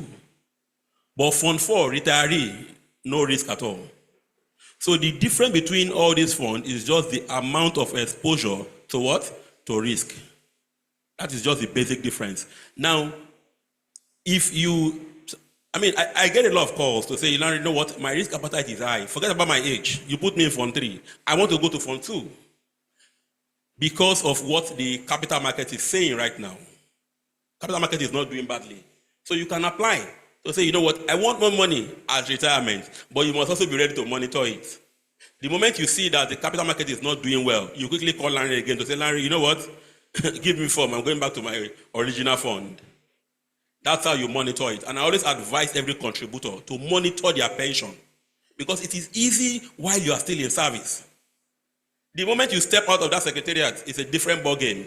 Yes, you have friends, you have people who can influence things, but it's a different ball game. Issues are easily resolved while you're still in service. I don't know if I'm correct. Thank you. Okay, so that's just my presentation, okay? But before we I know we're going to Q&A now. Before we go into Q&A, I just want to talk about transfer window. I know some of us have moved from one PFA to another. Some of us have moved because somebody is your friend somewhere. Some of us have moved because that person speaks the same language as you. But let me advise us on the things to look out for while you're moving. 1, accessibility. It's very key. How easily accessible is that administrator you are moving into? Because yes, the law allows us to move from one PFA to another. But you must consider what? Accessibility. Very key. Today in Nigeria, we have the highest branch network. And in Lagos alone, we operate from about 10 locations. In Abuja, we operate from about 3 locations. And any state you retire to, some people say, you know what? After this hustle and bustle of Lagos State, after my retirement, I'm retiring to my village. Anywhere you retire to, you will find an Access Bank branch there. So you will find Access ARM Pension PFA inside that branch. And aside that, we have standalone offices in every state. So accessibility is very key. 2, you must also consider returns on investment. We invest your fund, we don't just keep it. That's why I said that it is good to monitor your fund. We get quarterly statements of accounts. How many of us even go through it? How many of us go through the quarterly statements of account that is shared with us? How many of us, when we don't get SMS alert, how many of us have even taken our time to call our administrator to say, Larry, I did not get the monthly alert. Please send me my comprehensive statement. Don't forget that at retirement, go and ask people who have gone through this process before. You have to submit your comprehensive statement to LASPEC for review, for reconciliation, in case if there is any missing period. So that you can do while even still in active service. Very important. So returns on investment is very key. How much is this administrator growing my fund? What did they return for me last year? What is their average return since inception? I told us that the scheme came into Nigeria in 2004. Companies didn't start applying for license as administrator until 2005. And in 2006, they started, we all here registered, and we started investing your fund because investment started in July 2006. Now, between then and now, what is the average return of that administrator? Because as at that time, we're just 6 shortlisted by Lagos State government to open accounts for its employees. What have they returned for us? For us in Access ARM, we average around 12%. Last year, we were adjudged the best performing administrator in Nigeria by Pension Nigeria. It's online. We can go and check it. What it means is that as many of us that are here with us, that have been with us from inception, right? Compare notes with your other colleague who is not registered with Access ARM, you will have more money than them. That's what it means. Last year, we returned 21%. The closest to us returned 19%. Unfortunately, we find ourselves in an environment where it's all about brand, it's all about name. But we in the scheme, in the industry, we understand, we know who is who, regardless of the name. Some people had first mover advantage, but it does not determine what the amount of return they give us. And so I've spoken about accessibility, I've spoken about returns on investment. These two are very key. And lastly, you are the most important screw of this industry because you need to monitor, follow up, and check on a regular basis with your administrator. I won't say too much because we'll still be around, we'll be outside. When you're done, we can have a one-on-one session with us because even though we have a lot of clients already, we still want more. Thank you, sir. To join us. Thank you very much. Thank you. Thank you for that beautiful presentation. We've listened to you. You've marketed us. Despite the fact that you do not pay for that. No problem. We will pardon you. I know my colleagues will have questions for you. You have to make it brief. We allow only 2 or 3 questions, a male and a female. Mrs. Ola Dogba, please go ahead. Thank you, sir. You mentioned the 2 options, annuity and program withdrawal. And you've not told us the advantages and disadvantages of each of the options. Thank you very much, Mr. Ladogba. I was trying to manage time. I know we are very busy people. Now, briefly, annuity at retirement, you will get an initial lump sum of between 25 and 50%. You'll be hearing people saying, I retired, they gave me 25%. I retired, they gave me 50%. Some will even tell you, they won't give you more than 25%. It's not true. There are indicators to look out for at retirement. When you retire, LASPEC will tell you to bring your statement of accounts, your comprehensive statement. Once the statement gets to LASPEC, they will review it. Why are they reviewing it? They want to see if there is any missing period so that they can pay up. Gone are the days in Lagos State where you retire and after 3 years you are still pursuing your money. No. In fact, what the Lagos State government is currently pursuing now is as you are retiring, you are getting your money. As you are retiring, you are getting your money. And that I can confirm. That I have people who have retired late last year and they've gotten their money as we speak. Last year, we did about 5 bond ceremonies just to reduce the number of people that are waiting that are on queue. Sir?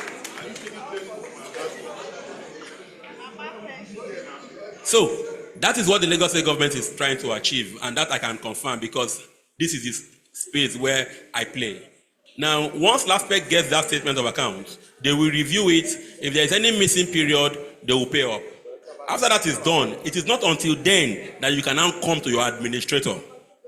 Your administrator would have linked up with LASPEC to get what we call clearance.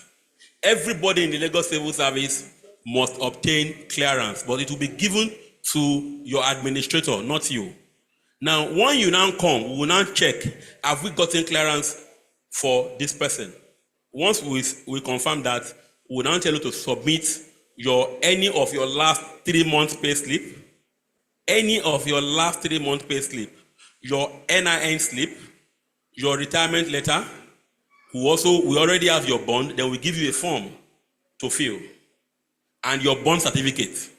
Because I know that some of us will have an entitled bond. Once you get that bond, we'll collect the bond certificate. Then there is a template that has been given to us called PENCOM calculator. What are we looking out for? The calculator will be requesting for your age, your pension balance, and we request for any of your last 3 month pay slip.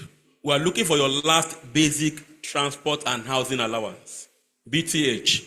That is what constitutes your monthly pension. That's where they deduct the 8% from. So we'll now key it into that calculator. Once we key it in, we'll run it. It will now generate for us a report. The report will now speak to what your initial lump sum will be, which will not be less than 25% and will not be more than 50%. You can't get more than 50%. And no talk is currently ongoing to see how we can increase it to maybe 70%. But that has not been achieved yet. So it's between 25 and 50%. Now, once that has been given to you, you now have the option to either decide whether you want to take up program withdrawal or annuity. Program withdrawal or annuity. Program withdrawal is operated by pension managers, your current pension company, while annuity is a product of licensed insurance company. Licensed insurance company to operate life insurance policy. So that's annuity. Now, the difference between them is this. Why annuity is promising you life salary for life, regardless of how long you live. Annuity will continue to pay you. But program withdrawal will also pay you for life, but it is subject to periodic review. That is why it is called programmed. When we first started, in the Pension Reform Act of 2004, review will be done after 10 years. You hear people say, they said they will not pay you more than 10 years. It's not true. In the Pension Reform Act of 2004, it is stated that after 10 years, there will be a review based on returns. Because even while you are retired, we are still investing your money. So based on returns that would have accumulated on your fund, we will now call you back again and review that template and place you on another salary again. So both schemes will pay you for as long as you live. Now, if death occurs, something that will definitely happen. If death occurs, what happens? If you are an annuitant, if you took up annuity as a plan over program withdrawal, if you have collected your money for 10 years and above, your beneficiary will not get anything. Because one of the beauty of annuity is that at inception, annuity will pay you slightly higher than program withdrawal. And it's not usually much. But over time, because of the review that is obtainable in program withdrawal, because we started that review in 2017. We did in 2017, we did in 2020, and we also did it in 2023. So it means that every 3 years, there will be a review, right? So over time, program withdrawal will now start paying you higher than annuity.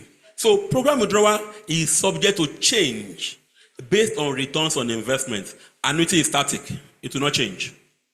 You have signed a lifetime contract, but the beauty is that for as long as you live, they'll continue to pay you that same amount they have promised you.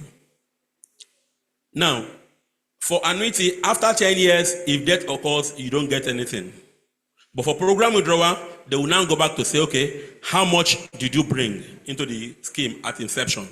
How much have we paid you? What is the balance? That is what they will pay to your beneficiary. That's what they will pay to your beneficiary. Now, let's say you have collected 9 years and death occurs. It remains 1 year to make it 10 years, right? they will now multiply what they pay you on a monthly basis by 1 year. That is what your beneficiary will get. But I must also state that annuity has another advantage, because our job is that anytime we come out here, we need to say it as it is and allow you to decide the one you want to do. Now, at inception of annuity, they are going to give you a form, beneficiary form. Annuity will give you to say, okay, should anything happens to me, sudden death, this is the person that would get benefit the remaining balance of my fund. But program withdrawal does not have that form. Instead, they will go and take what is called letter of administration from the court, and it doesn't come out on time. And that is why we always advise that regardless of how small your asset is, try and have a will.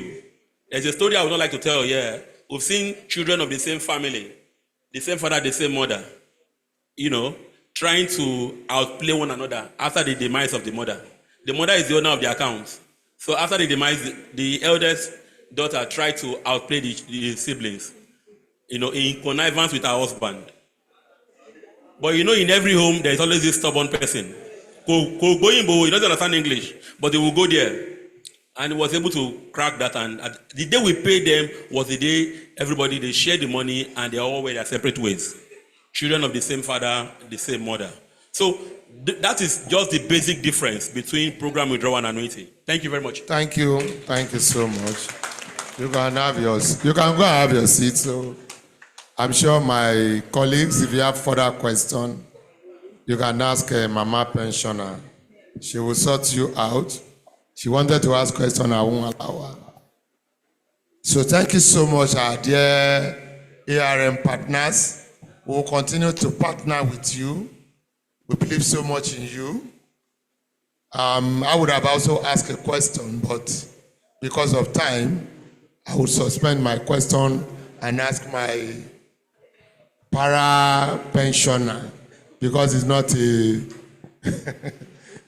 But don't worry, we'll sort ourselves out. And then we'll also ask for your email address or your phone number, such that if you have questions, we will ask. Thank you so much.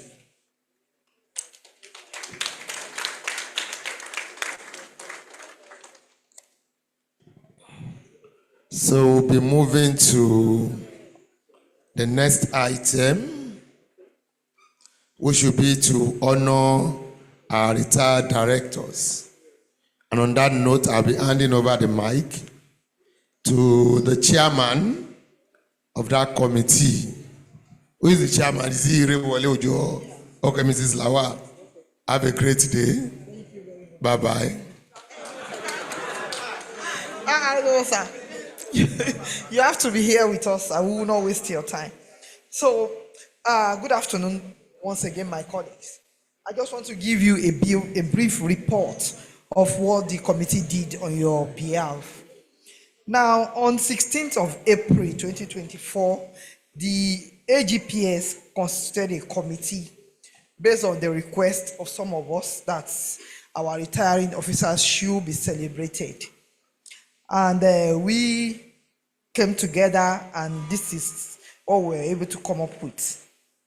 Now, discussions and deliberation revealed that leaving the service is a transition period, and after retirement, what is expected is for us to be happy and to be healthy. So, coming together to celebrate ourselves is like preparing a grand force to move from being in active service to retirement, and we believe it should be an experience that we should cherish. And part of the outcome of our deliberation is the fact that we believe that all directors GL 15 to 17 should be celebrated. And we made this recommendation to the AG, and we also propose what should be given to each retiring officers. I will be sending this report to the platform so that you have a full understanding of what was done. But most importantly, I want to call on members of my committee. Can you please be upstanding? Can you please come out? We want to appreciate the AG for this. No.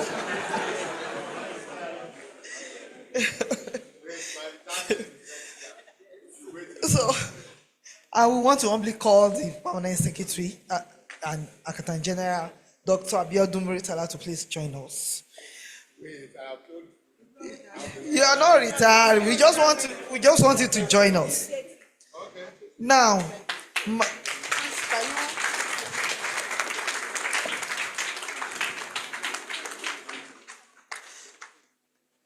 on behalf of you, my colleagues, the committee wants to use this medium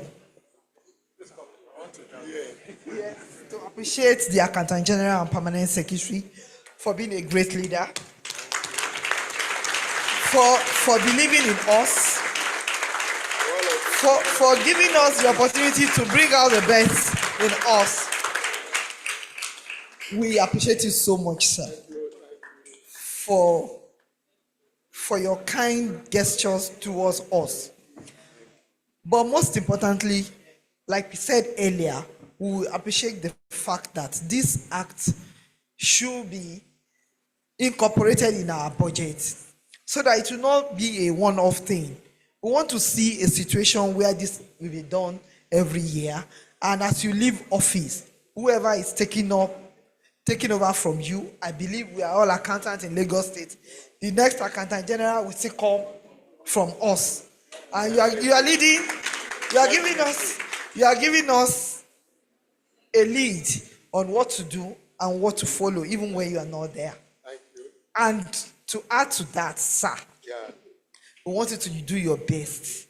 There are some category of officers taking allowance. Accountant deserves it too. Even ICT officers, they are taking allowance. In as much as we are appreciating you, we are still asking for more. We want to be Oliver Twist, sir. So on behalf of my colleagues, Thank you. you need to present, you need to take picture. No, bring up. You are too fast, though. We need to do proper presentation.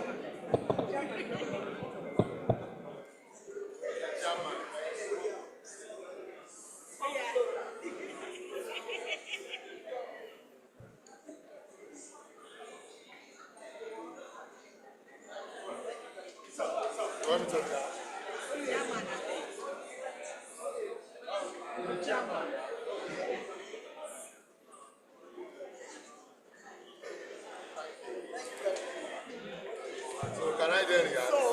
You want me to react to your So we want to, sir, you cannot go, sir. We want to call our retirees.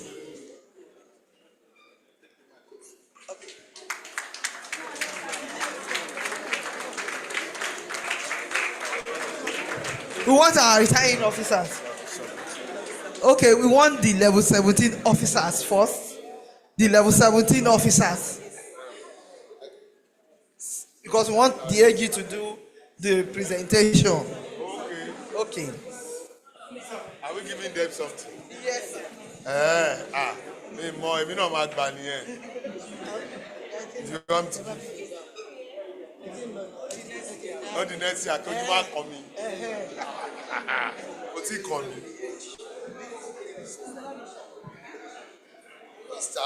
Mr. Akinyemi Gabriel, on behalf of all of us here, I want to present to you this gift in appreciation of your efforts while you are in service. We love you, and God will continue to bless you.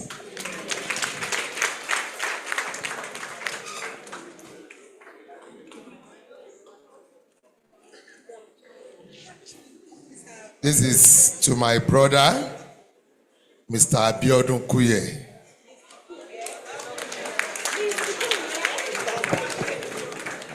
Mr. Kuye is my brother, is my friend. We've been together for so long.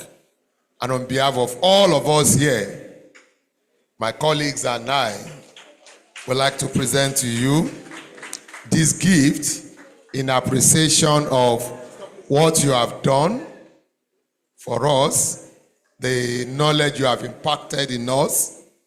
We believe in you, and God will continue to bless you. Congratulations, sir.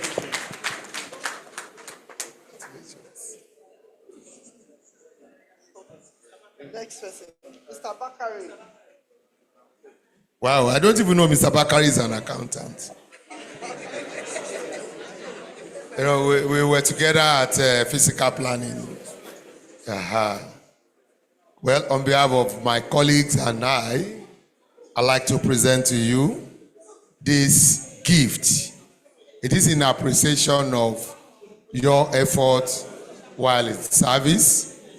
And we pray that Almighty God will be with you, be with your family. Congratulations, sir.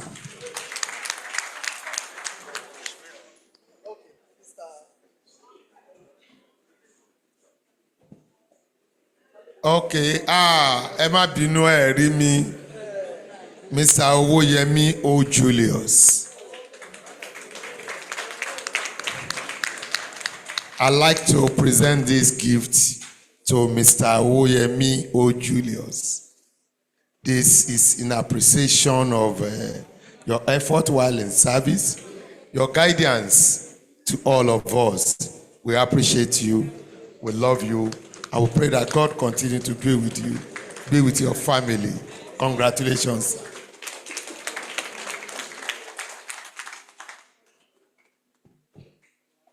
The last but not the least, Mrs. Okunu.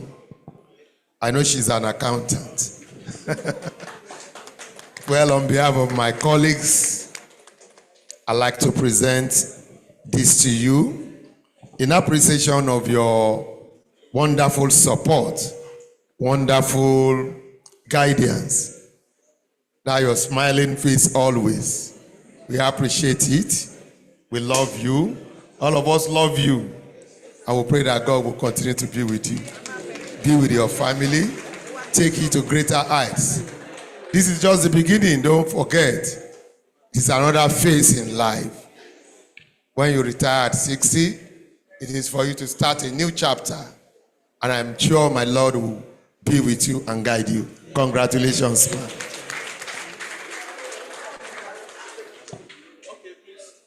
The all retirees should please come around. High table now, join us.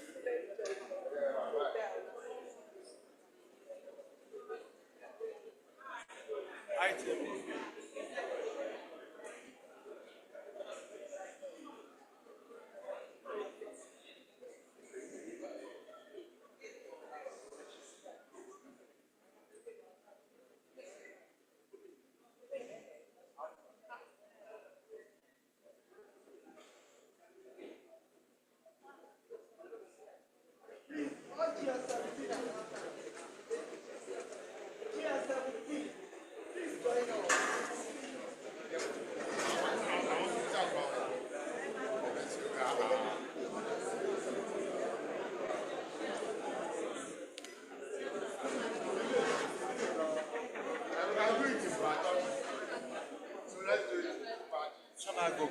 Ṣé àwọn kan máa wà báyìí? Bóyá káwọn kan gòkè.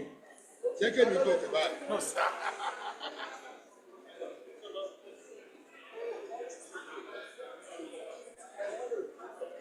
You know what? Let me just stay here. Stay here.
We want one of our retirees to respond on behalf of everybody.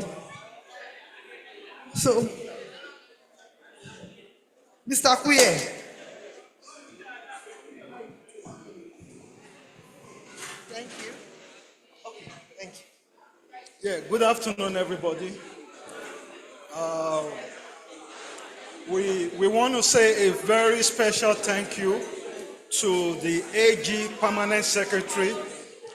One house, please. We are about to close. Good afternoon, everybody. We want to say a very big thank you to AGPS and also the technical committee that sat together and came up with this whole idea of celebrating retirees. And we are also privileged and opportune to be the first set of beneficiaries of this very good idea that came up while we were having one of our technical meetings way back in April last year. So we appreciate what has been done to each and every one of us. We appreciate the gift. We appreciate the love. We appreciate the invite. But particularly, I would like to also want to thank the AG very, very well because he did a lot of things to me personally. I had a very difficult time working in the last ministry where I retired for. It was because of the AG and God that I was able to retire in that particular ministry. This our AG is one person that will always stand with his workers because I've been in service for some time and I've had series of experiences in the past. Please, colleagues, we are all going to retire one day. I will not want to be talking while we are talking. Please, can we give them the honor? I've had experiences in the past where your chief executive or permanent secretary will just go to an AG, they will report you, and the AG will not even bother to call you or to seek your own side of the story, and the next thing you will see is just a transfer or a posting out of that MDA. But this particular AG is not that type. It's not the type. Each time, thank you. Each time they go there to report me, they will also invite me for my own part of the story, and you will now discover it's because of my stand on standards, on procedure, on rules and regulations that we need to abide with. So my advice for those of you that you are still in service, make sure you maintain the standard. Maintain the standard is very, very important. You have somebody up there who will also always stand by you, who will always tell them the truth that they don't want to listen to. So I'm very, very grateful that I have somebody like him as my direct boss. So I want to leave the house with a prayer that the Lord Almighty will shower his blessings on each and every one of us. And I wish you success in your career. Thank you so much.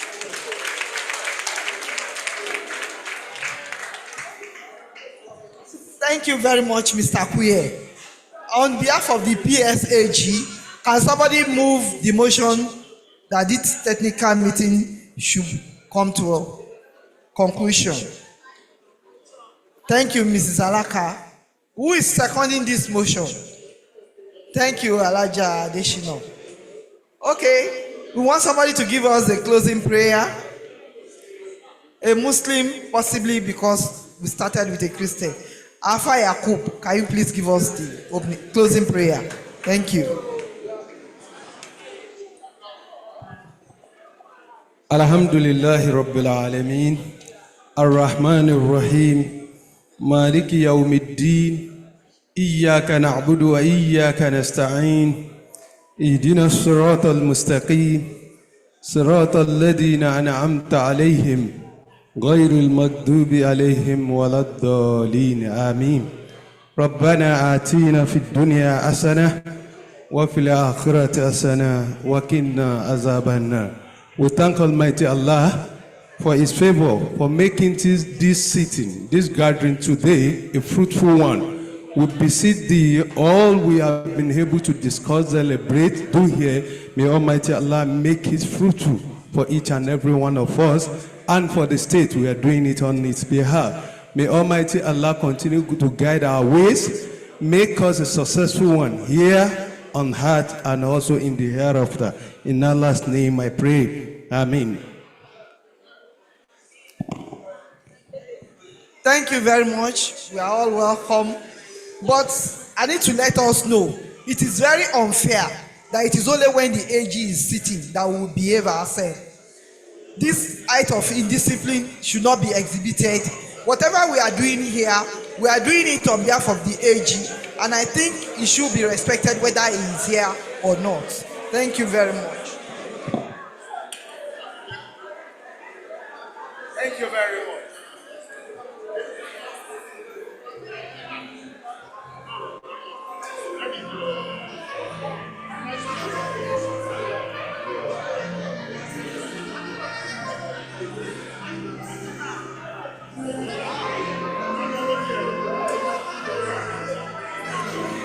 Malachi,